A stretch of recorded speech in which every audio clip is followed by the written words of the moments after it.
I want to take a minute to address some of the issues people had with me getting rid of my Sony 32-inch WEGA down here that I had for about a year. The first thing that people should know is that I couldn't move that TV by myself. Anytime I had to do anything on this area over here, it was a very difficult struggle to even move it halfway out so I could plug something in, change a cord out, or do any of the maintenance stuff I needed to do.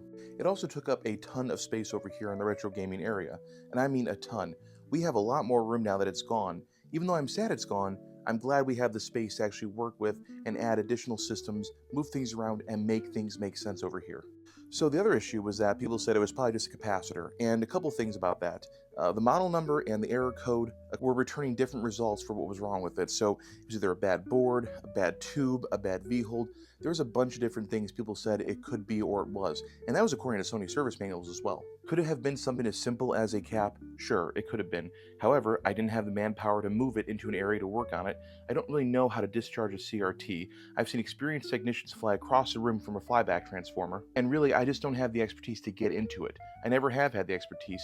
I don't think I ever will. Aside from that, the TV itself had a bunch of cracks in the case, and the power button just flat out didn't work. The audio was going bad, and there were a couple other issues with it. It wasn't in perfect condition when I got it, but I was thankful because the price is right. The issue is spending money on something that was basically free.